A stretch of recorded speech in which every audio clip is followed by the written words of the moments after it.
प्रेम से बोलो श्री कृष्ण भगवान की जय, भोलेनाथ भंडारी की जय, राधे श्याम मुरली वाले की जय। एक बार बोल दो ना राधे राधे।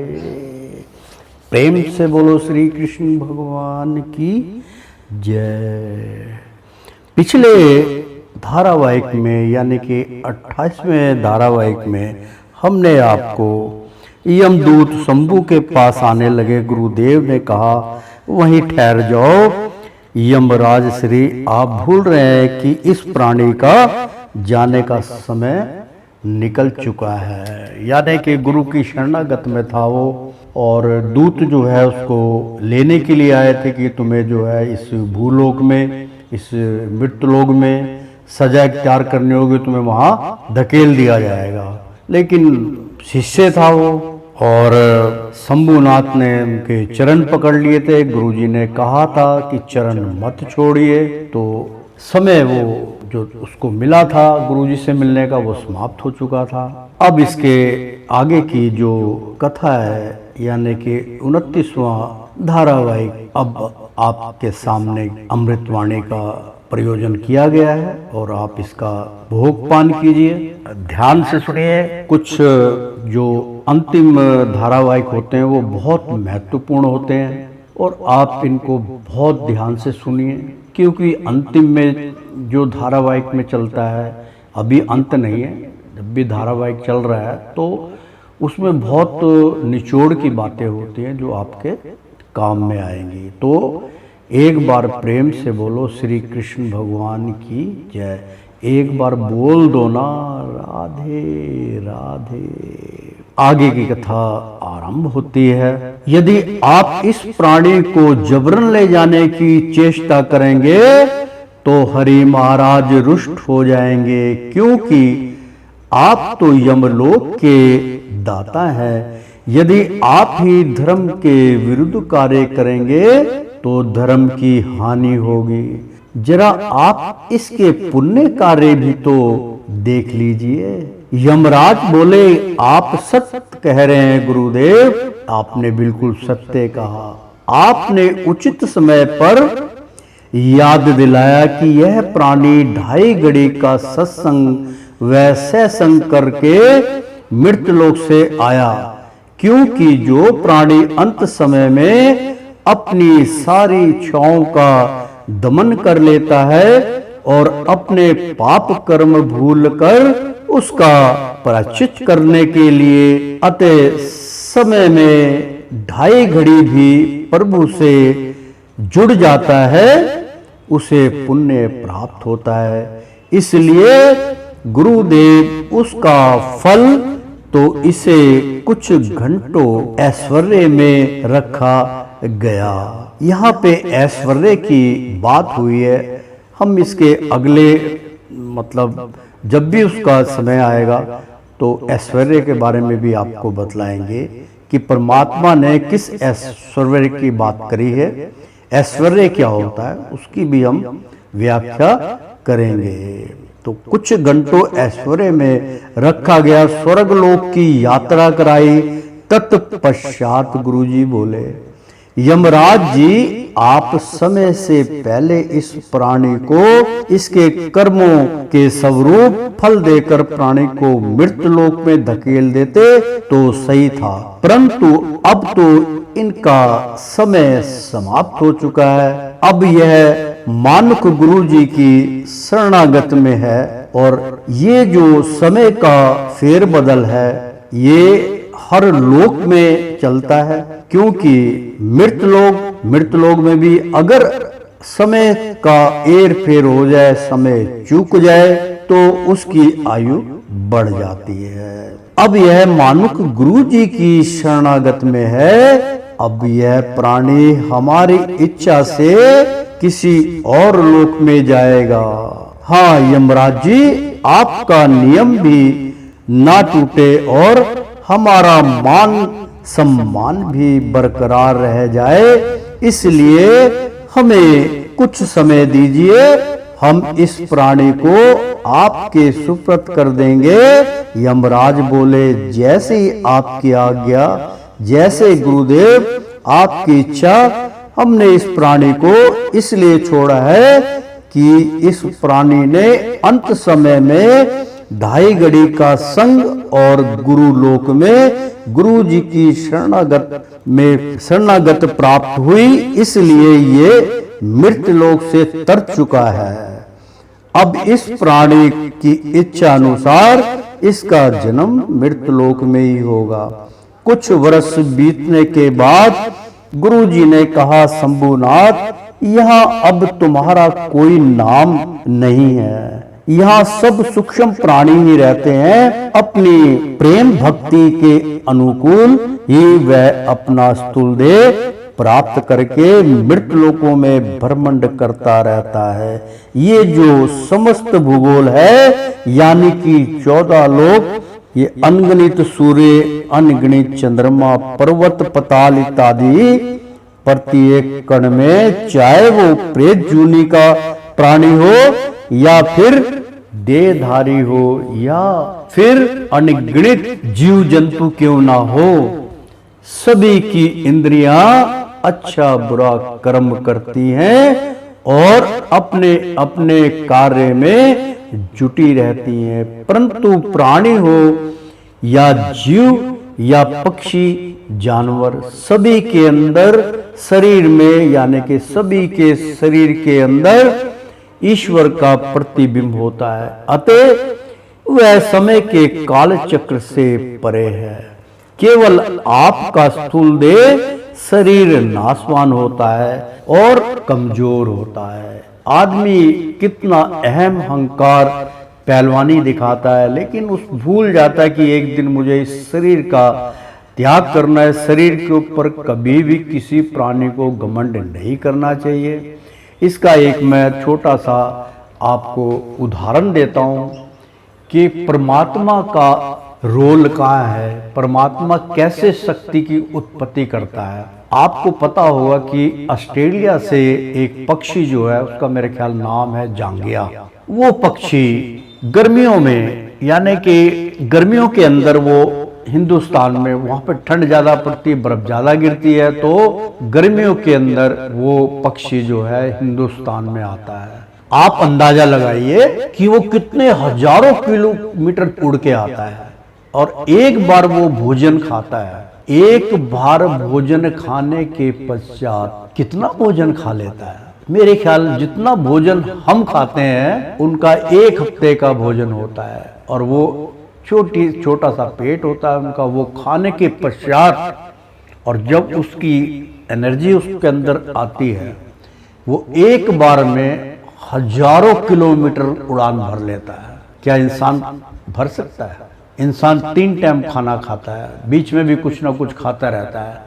काम पे चला गया, सुबह नाश्ता करके गया, दोपहर में लंच करेगा, फिर 3 बजे कुछ चाय पानी पिएगा नाश्ता, फिर शाम को 5-6 बजे कुछ नाश्ता पानी करेगा, फिर रात्रि का भोजन प्राप्त करेगा। कितना खाता है इंसान और कितना काम कर लेता है। और उस पक्षी को देखो कितनी लंबी उड़ान भर लेता हो, उसके अंदर एनर्जी कहाँ से आती है? कुदरत की देन तो है ना। 1000 किलोमीटर 2000 किलोमीटर चलने के पश्चात वो थोड़ा सा रेस्ट करते हैं, समझे, और वो भी भोजन प्राप्त करेंगे, मिल गया तो ठीक है, नहीं तो फिर उड़ान भर लेते हैं। तो ये सृष्टि का एक नियम है, इसलिए अपने शरीर के ऊपर गुमान करना मूर्खता है।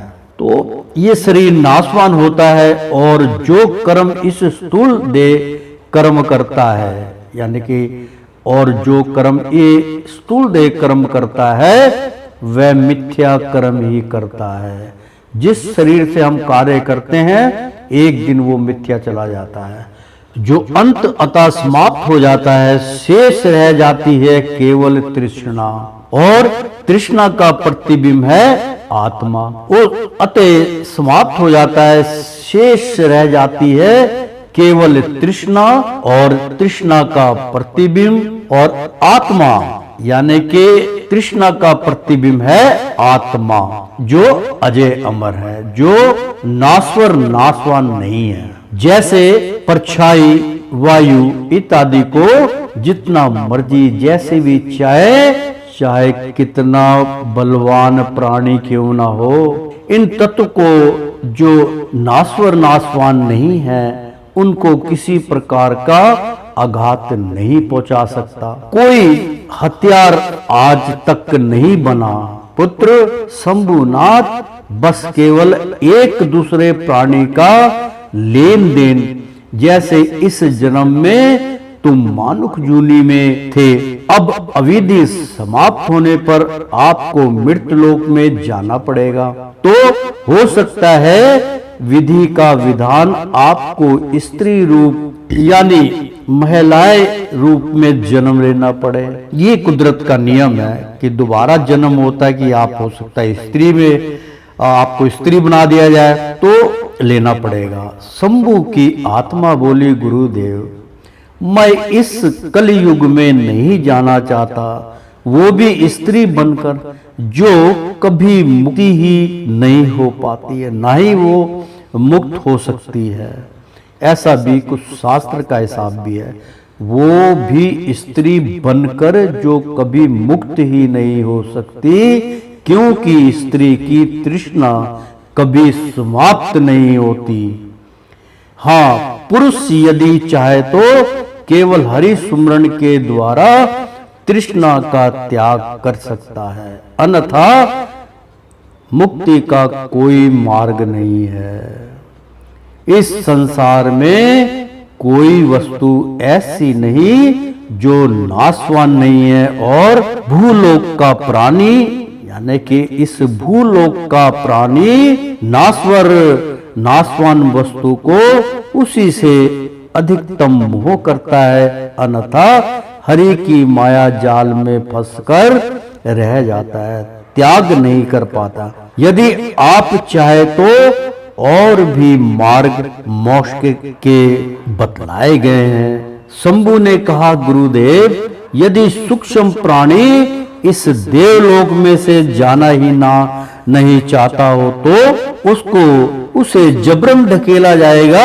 गुरुजी कहने लगे, 14 लोकों में से किसी भी लोक का प्राणी उसको बारी बारी प्रत्येक लोक में भ्रमण करना पड़ता है। प्रत्येक लोक में रहने की अवधि एक दिन समाप्त हो जाती है।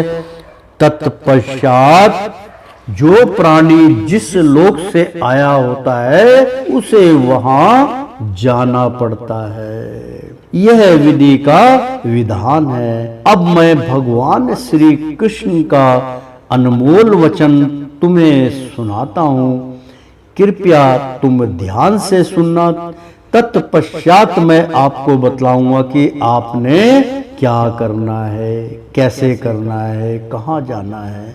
लेकिन इस वक्त भगवान श्री कृष्ण का मेरे को आदेश आया है, उनकी छवि मुझे दिखाई दे रही है, और अब मैं भगवान श्री कृष्ण का अनमोल वचन तुम्हें सुनाता हूँ। भगवान से जब मैं जुड़ा था, गुरुदेव बोलने लगे कि हम ध्यान योग में केवल हरि से ही जुड़ते हैं, क्योंकि हम इस मृतलोक को छोड़ के चले आए हैं। मृतलोक की कोई भी चीज हमें याद नहीं, हम सब कुछ भूल के हरि कीर्तन करते हैं। अंत समय में जो चीज हम भूल गए हैं वो दोबारा याद नहीं आती। केवल हरि सुमरण किया तो हरि की याद है, और जब हम हरि सुमरण करते हैं तो हरि महाराज प्रत्यक्ष हमें आदेश देते हैं, सत्संग करते हैं। आप क्या जानते हो कि भगवान श्री कृष्ण या जो भी अलौकिक शक्तियां हैं वो प्रवचन नहीं सुनाती? देवता गण कहाँ से प्रवचन सुनते हैं? भगवान हरि के मुख द्वारा जब प्रवचन होता है तो वो स्वयं प्रवचन करते हैं, और वो भी इस प्राणी को तारने के लिए एक बहुत बहुमूल्य मैं आपको इसका विवरण कर रहा हूं। आप ध्यान से सुनिए, जिसकी व्याख्या ग्रंथों में भी बहुत दुर्लभ है। मित्रों, जो बहुत पूजा पाठ करते हैं, परमात्मा के प्रति ध्यान लगाते हैं, जो प्रेत योनि जिनको प्राप्त नहीं होती है, उनके जो परिवार में जो उनके पुत्र होते हैं या एक भी प्राणी जो होता है वो प्रभु से जुड़ा होता है, वो सबको चाहे वो पापी हो, चाहे वो पुण्य करता हो, चाहे उसके हक में हो, चाहे उसका विरोधी हो, परिवार में वो बंदा सबको ताड़ देता है, उसका फल सबको प्राप्त होता है, क्योंकि अंश एक है। अगर आप किसी एक वृक्ष की एक टहनी तोड़ते हो तो पूरे जड़ समेत उसको पीड़ा होती है। हमारे शरीर के अंदर कितने अंग हैं? अगर हमारे अंगूठे पे कोई चोट लग गई या कांटा चुभ गया तो हमारे पैर में कांटा चुभा है, लेकिन उसका कष्ट पूरे शरीर को भोगना पड़ता है। तो भगवान श्री कृष्ण वाच, यानी कि गुरुदेव बोलने की भगवान श्री कृष्ण ने हमें जो आदेश दिया है, जो बतलाया है, वो वाणी में आप तक पहुंचाना चाहता हूं। तो मेरा कहने का तात्पर्य ये था कि जो प्राणी परमात्मा से जुड़ते हैं, भजन कीर्तन करते हैं, कम भोजन प्राप्त करते हैं, हरि स्मरण करते हैं, उनको क्या मिलता है? वो अपने पाप कर्म छोड़ देते हैं, सुख सुविधा के लिए अपने बच्चों को दुआ देते हैं, तो उनको कौन सा लोक मिलता है? उनको मिलता है पितृलोक। हर प्राणी को पितृलोक की प्राप्ति नहीं होती, क्योंकि एक सिद्धांत बना हुआ है कि कर्मों के अनुसार प्रेत योनि में भटकना पड़ता है, उसको कहीं स्थान नहीं मिलता है। आप देखेंगे किसी सुनसान जगह पे जाएंगे, वहां यार इस जगह पे नहीं जाना, यहाँ तो भूत प्रेत का वास है।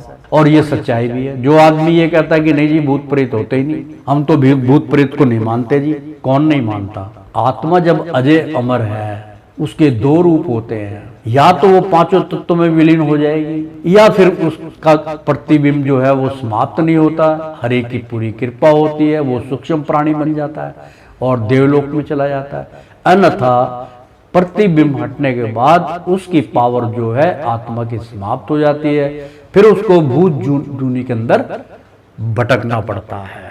और ये बिल्कुल मिथ्या बात नहीं है। हमारा जो मनोवैज्ञानिक है, हमारा जो साइंस है, वो इस बात को नहीं मानता है, विज्ञान नहीं मानता कि नहीं जी भूत प्रेत नहीं होते, बिल्कुल गलत है। इसका मैं 100% क्रॉस करता हूँ। भूत प्रेत होते हैं, शास्त्र झूठ नहीं बोलते, आत्मा स्वरूप है। यदि ये सब मिथ्या है कि नहीं जी भूत प्रेत नहीं होते, चुड़ैल ये सब नहीं होते, तो आप बताइए आप पितृपक्ष को क्यों मानते हैं? हिंदू धर्म के अंदर पितृपक्ष को माना जाता है। 15 दिन या 16 दिन जो हमें पितृपक्ष के मिलते हैं, उस टाइम पे पितर हमारे आते हैं, आशीर्वाद देते हैं। तो इसका मतलब है कि उनका अंत नहीं है, वो आत्माएं हैं, वो शुद्ध आत्मा है। तो जब वो शुद्ध आत्मा अजय अमर उनको लोक मिला हुआ है, ऐसे बंदों को पितृलोक की प्राप्ति होती है। पितृलोक से 15 दिन के लिए आशीष देने आते हैं, लेकिन मोह माया जाल में फंस के दोबारा जन्म लेने की उनकी इच्छा बढ़ जाती। ये कुदरत का एक नियम है। और उनको तारने के लिए, उनकी इच्छाओं की पूर्ति करने के लिए वहां भजन कीर्तन चलता है। सब लोग व्हाइट सफेद वस्त्र में वहां पे बैठे होते हैं। एक तरफ वहां भी पंक्ति होती है, एक तरफ महिलाएं बैठी होती हैं, एक तरफ पुरुष बैठे होते हैं, और सामने एक बहुत बड़ा मंच बना होता है, और मंच में इर्द गिर्द देवताओं का वास होता है, और बीच में भगवान श्री कृष्ण विष्णु नारायण वहां पर बैठकर प्रवचन सुनाते हैं। तो जब वो प्रवचन सुनाते हैं तो हम तक वो प्रवचन कैसे पहुंचे?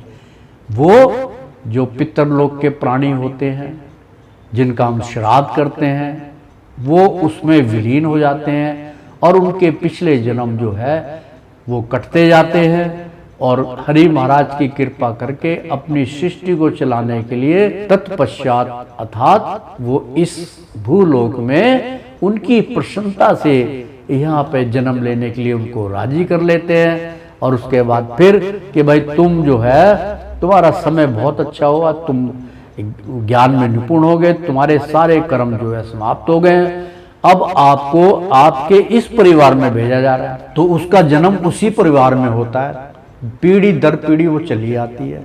आपने देखा होगा कि कई बार हमारे घर के अंदर या कन्या उत्पन्न हुई या लड़का हुआ, बड़ी दोनों में आजकल सबको खुशी होती है, लड़का हो या ये तो उसके ऊपर गया है, ये तो अपने चाचा पे गया है, ये अपने उस पे गया है, ऐसा होता है। और वास्तुता ये सत्य है, एक दूसरे की शक्ल क्यों मिलती है? वो इसीलिए मिलती है। पिता से मिलेगा पुत्र का, कोई ना कोई नैन नक्श उससे मिल जाएगा। एक आधा बीच में से जिसके ज्यादा 2-3 हुए, यार ये पता नहीं किस पे गया, अरे ये तेरे ताऊ पे गया भाई। ऐसा विचारधारा है और ऐसा होता भी है। तो भगवान जो प्रवचन करते हैं, आज गुरु महाराज कुछ बतला रहे हैं, तो सुनिए गुरु महाराज क्या कह रहे हैं। अब मैं भगवान श्री कृष्ण का अनमोल वचन तुम्हें सुनाता हूं। आनंद क्या है, आगे ना बात इसके ऊपर चली। बहुत अच्छा चैप्टर, बहुत भव्य चैप्टर, और मैं आप लोगों से प्रार्थना करूंगा कि इधर उधर का ध्यान ना करके, जितने भी बैठे 2 सुनो 4 सुनो, मैं इसके लिए क्या कह सकता हूं। मैं तो प्रसाद बांट रहा हूं। जिसके भाग्य में होगा उसको मिल जाएगा, जिसके भाग्य में नहीं है उसको नहीं मिलेगा। सारी जिंदगी दुखों में फंसा रहेगा, दुख सुख में फंस के एक दिन जीवन काल समाप्त हो जाएगा, फिर किसी दलदल में आ जाएगा। ये अमृतवाणी है, इसको ग्रहण करोगे तो आपके अंदर सचमुच अमृत जाएगा, आपकी आयु बढ़ेगी, आप प्रेम हो जाएगा ईश्वर से, है ना, तो आपको सब कुछ प्राप्त होगा। अब गुरुदेव इतनी कृपा कर रहे हैं कि वहां से देवलोक को छोड़ के गुरु लोक से वो आपको ये बतला रहे हैं, इस मृतलोक के प्राणियों के लिए, क्योंकि वो भी इस भूलोक से मृतलोक से वहां गए। तो वो जो बतला रहे हैं, आप पे दया कर रहे हैं। तो भगवान की मुख की वाणी आप सुनिए। तो भगवान कहने लगे, यानी कि गुरुदेव बता रहे हैं कि अनमोल वचन तुम्हें सुनाता हूं। कहने का मतलब गुरुदेव कहने लगे, अब मैं भगवान श्री कृष्ण का अनमोल वचन तुम्हें सुनाता हूं। आनंद क्या है? पहला उन्होंने जो प्रश्न किया, जिसमें सब संसार उलझा हुआ है, मैं भी उलझा, आप भी उलझे, आपके बच्चे भी उलझे, सारा संसार इसमें उलझा हुआ। बड़े बड़े संत महापुरुष क्या क्या उलझा हुआ है। कोई जो है अपना मंदिरों में उलझा हुआ है, कोई ये बाबरी मस्जिद में उलझा हुआ है, कोई ये साईं बाबा के मंदिर में उलझा हुआ है, कोई राधे कृष्ण के मंदिर में उलझा है, कोई जो है अयोध्या राम मंदिर में उलझा हुआ है। मतलब उलझन ही उलझन। लेकिन वास्तुता में अगर आप आ जाओगे, जो चीज अब बतलाई जा रही है आपको, तो काफी आपको आत्मा में आपको शांति प्राप्त होगी। तो भगवान कहने लगे, यानी कि गुरु महाराज की वाणी सुन लीजिए कि हरि भगवान श्री कृष्ण का अनमोल वचन क्या है। तो वो सुना रहे हैं गुरु महाराज। आनंद क्या है, नंबर 1। नंबर 2, परम आनंद क्या है। नंबर 3, प्रेम क्या है। नंबर 4, प्यार क्या है। नंबर 5, ऐश्वर्य क्या है। पिता परमेश्वर जो है वो 6ठे नंबर पे वाक है, और इनकी स्तुति क्या है, वो 7वें नंबर पे है। कि स्तुति क्या है, परम पिता परमेश्वर तो है, ये 6ठे नंबर पे कि वो क्या है, परम पिता परमेश्वर क्या है, कौन है। और 7वां प्रश्न है कि स्तुति क्या है। जब हम स्तुति करते हैं, आरती करते, कीर्तन, स्तुति क्या है, इसका मूल रूप क्या है। 8वां, प्राणी ईश्वर का नाम क्यों जपे। मेरे को कह रहे मैं तो नहीं जपता भाई, मेरी मर्जी, मैं ईश्वर का नाम ना लेके मैं किसी और का नाम लूंगा, मैं पीर पैगंबर को मानूंगा, फलान को ढिमकान को मानूंगा। कि प्राणी कह रहा है, प्राणी ईश्वर का नाम क्यों जपे। 9वां, दुख क्या है। 10वां, सुख क्या है। 11वां, पाप क्या है। 12वां, पुण्य क्या है। 13वां, देवता गण क्या है। 14वां, अंत में यह भूगोल क्या है। और 15वें में उन्होंने कहा स्त्री क्या है, पुरुष क्या है, कुदरत का नियम क्या है। इसी सभी प्रश्नों का उत्तर आपको मिलेगा। मित्रों, अब ध्यान से सुनिए, पहला प्रश्न का उत्तर सुनिए। पहला प्रश्न था आनंद क्या है। आनंद प्राणी के जीवन काल में काल बनकर मंडराता है। देखो, मैंने पहले भी कहा है आप सबको कि ये जो प्रसंग है ये बहुत ही महत्वपूर्ण प्रसंग है। मैं आपकी वो जो अंदर मोटी काई जमी हुई है ना, उसको मैं हटा रहा हूं। जिस गलत फहमी के शिकार हम लोग बने हुए हैं, उस पे से मैं पर्दा हटा रहा हूं। यानी कि भगवान श्री कृष्ण के माध्यम से, उनकी इजाजत से, मैं तो उनके चरणों की धूल है, और उनकी इजाजत से आप सबको उनकी वाणियों का आनंद दे रहा हूं। और वो इस भव सागर से निकलने का इतना सरल मार्ग बतला रहे हैं। मैं चाहता हूं, मैं बार बार क्यों बोल रहा हूं, मुझे कुछ नहीं मिलेगा क्या? मेरे को आज तक इतने मैंने सीरियल चलाए, इतने धारावाहिक चलाई, इतनी अच्छी अच्छी वाणी चलाई, क्या मेरे को किसी ने आके कहा कि लो गुरुजी आप 10 रुपए ले लो, आपको इनाम देते हैं, आपने बहुत अच्छा भजन किया है? कोई नहीं पूछने वाला। क्यों? मैं एक कर्मी हूं, मैं एक कर्म कर रहा हूं, मेरे आदेशकारी हूं, मैं उनका वाहक हूं, मैं उनका आदेशकारी हूं। मुझे प्रभु आदेश देते हैं, उनका मैं डाकिया हूं, मैं उनका कासिद हूं, है? तो मैं उनका आदेश लेके आया और आप तक पहुंचा रहा हूं। मेरा जो ये धर्म है, तो मेरा तो निष्काम भाव हो गया ना। अगर मैं इसका मोल लूं कि जी मैं यहां पे आके प्रवचन करूंगा, मैं फ्री में प्रवचन करता हूं, मैं कुछ नहीं लेता। यदि मैं किसी को जाके ये कह दूं कि भाई मैं प्रवचन करूंगा, मैं तो प्रवचन के 50,000 लेता हूं, लोग इकट्ठा करके मुझे देंगे, तो वो निष्काम भाव नहीं हुआ। निष्काम भाव की सेवा जो होती है, जो हम कर रहे हैं, उस अमृत को लूट लीजिए। और ये जो प्रसंग जो चल रहा है, ये अनमोल है, अनमोल है, अनमोल है। मैं बार बार इसलिए जोर लगा रहा हूं कि एक जब ये प्रसंग सुनेंगे आप, तो आपके नीचे से एक बारी जमीन जरूर हिलेगी, आपको महसूस होगा। और अगर ना झंझनाट हो ना, जब ये प्रसंग सुनोगे, तो मेरे को पकड़ लेना आके कि गुरुदेव ने क्या। हम तो यहाँ बैठे बैठे बता रहे हैं कि जब ये प्रसंग सुनोगे तो आपके साथ क्या घटित होगा।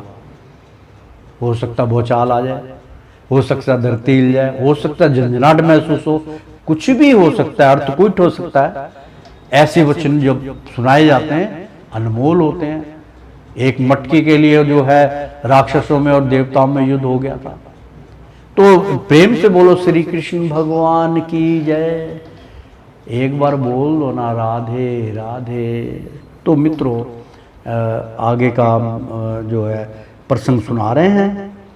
तो मैं बार बार इसलिए कह रहा था कि अगर किसी का ध्यान नहीं है, तो कम से कम हमारे अगर पूरे एपिसोड नहीं सुने, तो इस एपिसोड धारावाहिक को जरूर वो सुने, उसका कल्याण होगा। तो भगवान श्री कृष्ण ने इतने प्रश्नों का, जिसमें आप उलझे हुए, ये जितने जो 15 प्रश्न उन्होंने बतलाए हैं, ये है उनका माया जाल।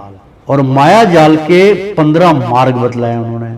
अब वो मार्ग तो बतला दिया, अब उनके काटने का उपाय कि एक एक जाल को तुम कैसे काटोगे, जिस गलतफहमी के शिकार में आप फंसे हुए हैं, उससे कैसे बाहर निकलोगे। ये सब जो है जवाब आपको मिलेगा।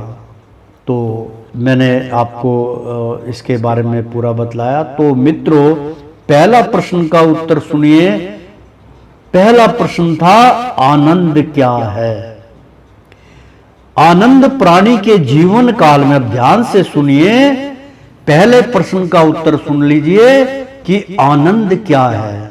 आनंद प्राणी के जीवन काल में काल बनकर मंडराता है, और प्राणी अपने इस शत्रु से अचेत रहता है और सहज ही काल के मुंह में चला जाता है। कैसे?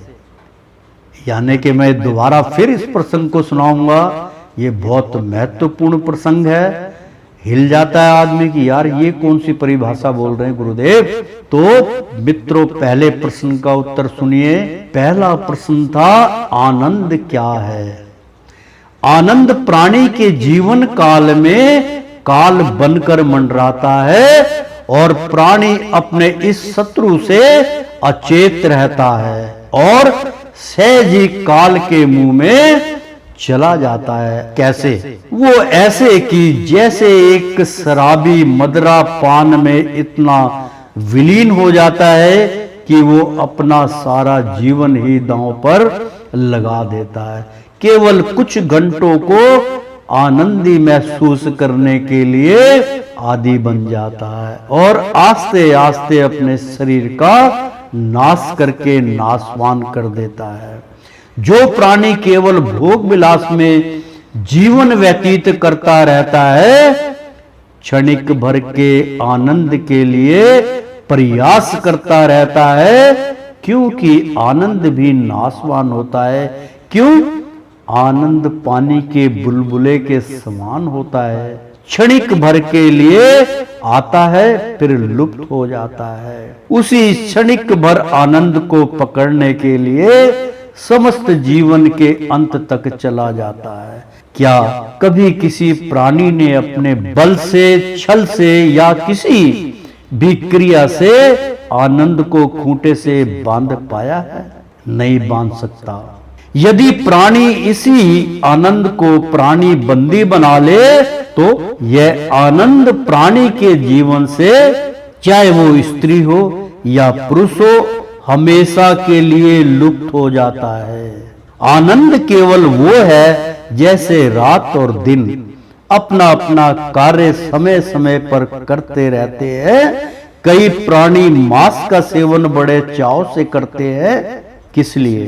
चिकन मटन खाकर आज तो आनंद आ गया।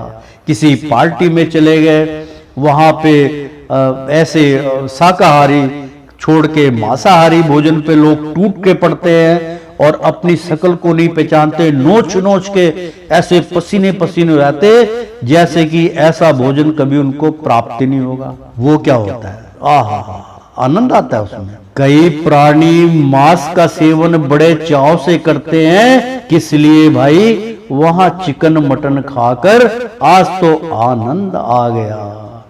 फिर एक समय वो आया जब पेट में आंत नहीं, मुंह में दांत नहीं, सूरत में सीरत नहीं है, सब वो आनंद का कोई लाभ नहीं मिलता। वो आनंद जो क्षणिक भर के लिए था हमेशा के लिए समाप्त हो गया।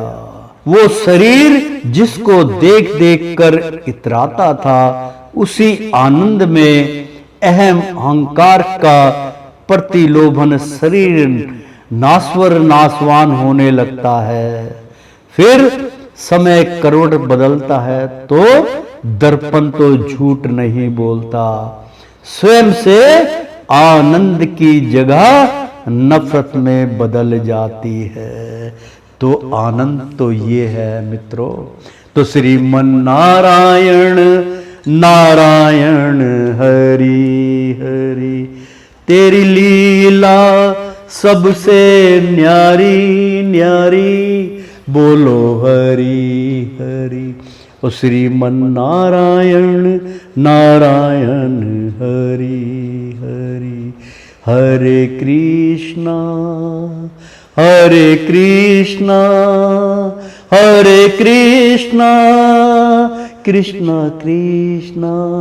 एक बार बोल दो ना, राधे राधे, भोलेनाथ भंडारी की जय।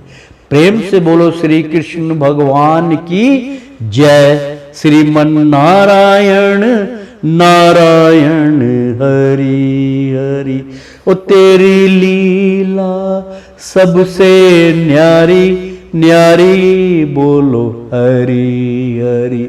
ओ श्रीमन नारायण नारायण हरि हरि। प्यारे भक्तों मित्रों, आनंदमय हो गए। मैं आपको एक विचित्र बात बताता हूं। भगवान श्री कृष्ण और भोलेनाथ ने और ब्रह्मा जी ने आप सबको आशीर्वाद प्रदान किया है। एक बार बोल दीजिए ना, गुरुरे ब्रह्मा गुरुरे विष्णु गुरुरे महादेवाय नमः, और गुरु साक्षात है पर ब्रह्मा तस्मै में श्री गुरुदेवाय नमः नमः नमः। नमो नारायण नमो नारायण नारायण नारायण नारायण नारायण नारायण नारायण नारायण।